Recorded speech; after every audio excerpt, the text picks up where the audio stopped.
Isn't it strange that in today's world, when it's as easy as ever to access food, beverage, and entertainment, yet in today's increasingly distracted world, it appears as though we're easily stressed out as well?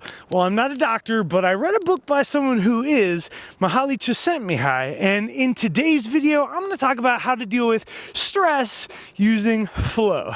No further ado, let's jump right into it. Okay, so to be fair, this book is a few years old, and so was this study that was done. However, they did a mass study on paraplegics, or people who have gone under some kind of major stress or life-altering accident. And in many of these cases, their lives are actually more fulfilled on the other end, as they found out how to internally deal with the type of issues that they were presented. One instance of this was a man who became blind in his early 20s, and after his accident he taught himself how to play chess, actually becoming really good at it, and also to swim competitively against other people with similar handicaps. He reported that he used to be an average civilian, pretty much just going through his life, performing mundane tasks, not having a whole lot of passion in anything until after his accident, when he was forced to either literally sink or swim. He found fulfillment in his activities. Hello. Another instance of a gal going blind, reportedly at the age of 12.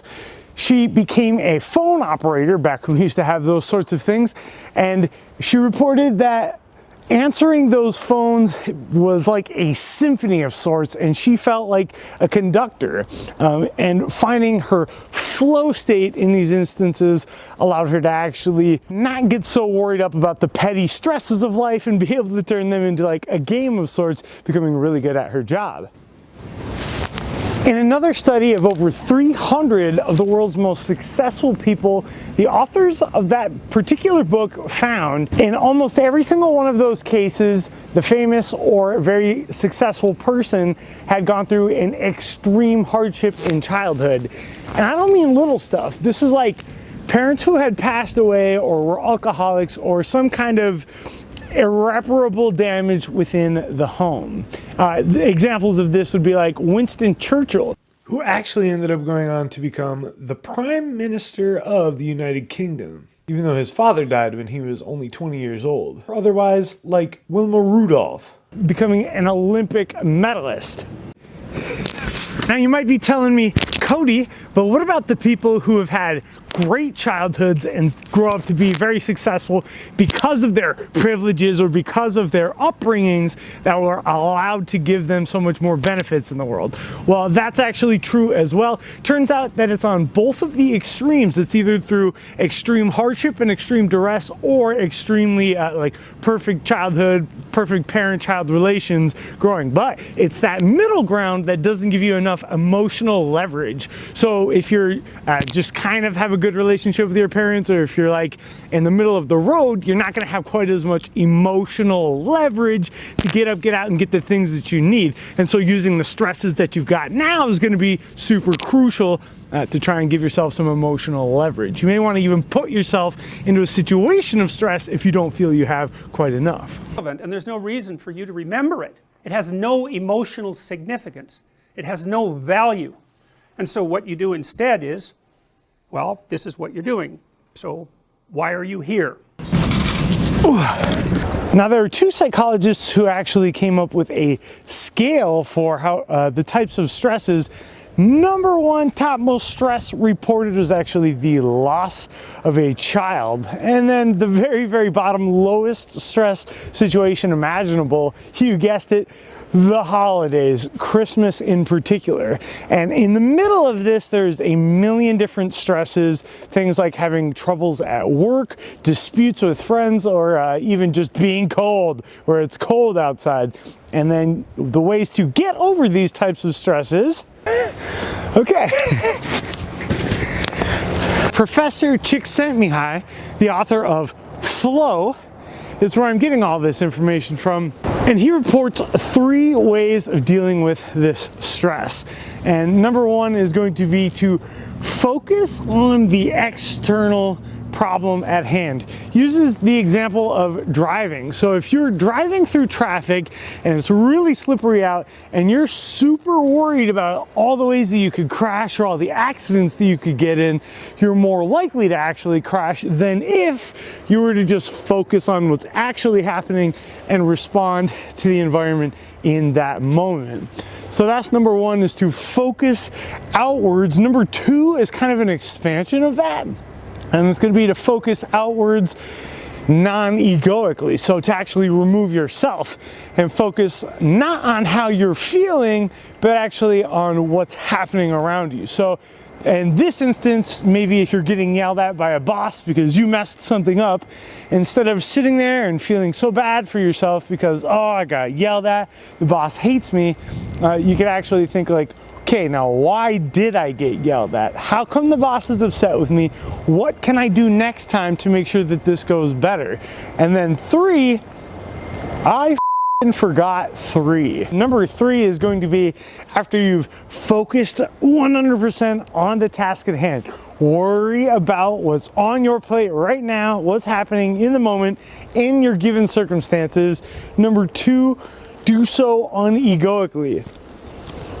As I fix my hair. So like, don't worry about yourself. Don't worry about how you were feeling. It's not going to do you any good unless you focus on how to make what's happening better.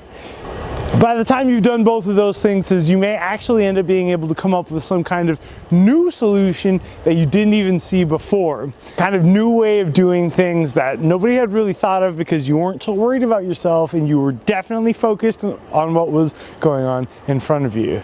Walk away from me. Hey, f*** you. Oh, you're a clever one. What's your name?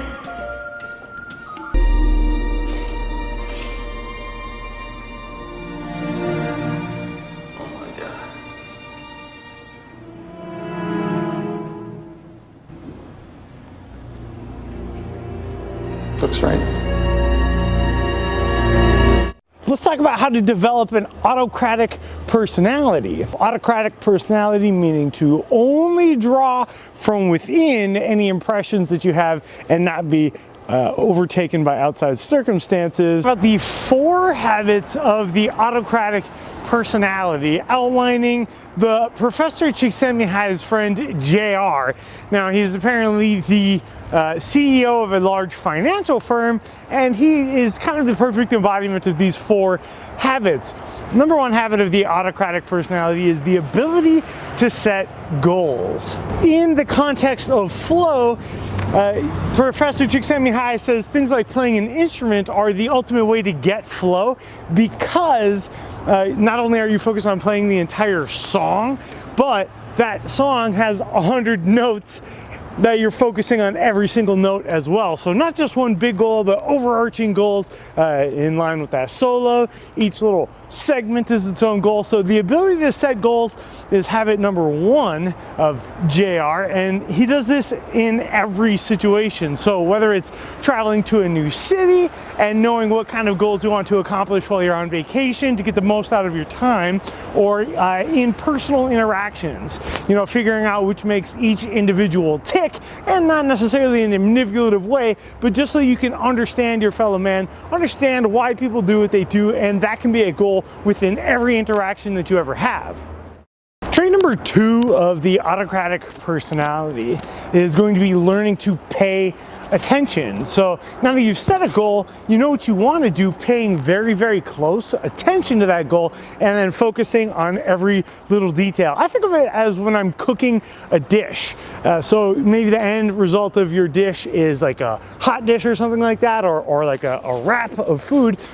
You want to make sure that you get the best peppers that you can for the deal, the best chicken that you can for the deal. You want to pay very close attention so that you're not cutting your finger off or anything like that. The autocratic person is not so focused on themselves, but their gaze is focused outwards on the environment around them, focused on the things that are going on around them in order to actually help them accomplish those goals. So the 4 traits of an autocratic personality, number 1 being setting goals, number 2 paying very close attention, number 3 is actually becoming immersed in the task at hand, being immersed in the world around you, whatever you're doing. And in doing so, you can react appropriately to the things that are going on around you. Instead of just kind of doing what you want to do or doing the things that you think is going to work, you're paying very close attention to what's going on. You know the little details of what are happening, and that way you can become immersed in this world, and it's actually an immersion for you. You live there. You are the task at hand. You set aside your ego. You're paying very close attention. Once you become immersed, number 3, you actually can start learning and reacting appropriately to what's going on around you. But then number 4 is going to be enjoyment. So you've started becoming really immersed in this world. You know exactly what's going on, and you know what? You have control over it. You start really enjoying yourself. And this can be with any task, so long as you're fully immersed in it and you're crushing it, you are killing it, you're 100% focused, you enjoy yourself. So then you start having more trust in yourself, and that actually leads to magnetism. People will start becoming more attracted to you. Literally, people will start wanting to be around you because you're so focused, you've got such great presence, and then you learn all the time and you start to enjoy yourself, and guess what? That is your autocratic personality. And then you become a leader. As people are more attracted to you and you're competent at the tasks around you, you can become a leader. So that's a few ways to deal with stress using flow, and actually it kind of takes you to the same path as being a leader, funny enough, wouldn't you know? And I'm not a doctor here. I'm not trying to prescribe anybody anything for depression, things like that. However, I did learn a few things from this book, and these are a lot of habits that I used to have when I was younger in playing instruments and in wanting to be the very best at everything that I did. I would always focus. And nowadays with our cell phones and things like that, we're always so distracted. Our minds are always wandering, and it's going to do you a lot better to just focus on the task at hand. If something else is going on externally that you can't do anything about, don't bother thinking about it. Don't bother wasting that mind power on it. Focus on what's going on currently, and then that way your results are actually going to be better with your happiness, with your focus, with your magnetism, your enjoyment, your learning. People are going to be attracted to you, and you have the ability to become a leader. That's just one chapter from the book Flow by Mihaly Csikszentmihalyi. And if you are interested in this book, I do have a link down below. I really appreciate you guys checking that link out. Question of the day: have you ever found yourself in a flow state? When's the last time you really focused as hard as you could in on something and then got that job done to the best of its ability? All my batteries literally keep dying, and it is because the temperature outside right now, no joke, 0 degrees right now. This is like full winter mode. I've been standing in like 4 feet of snow, so hopefully you guys enjoyed this. Leave a like on the video, smash subscribe. You know, I'm here to offer some kind of learnings that I've gotten throughout the years. If it makes any sort of difference to you, I would love that support. Thank you guys so much for tuning in. We'll catch you in the next round. Cody P socially. See you on the other side.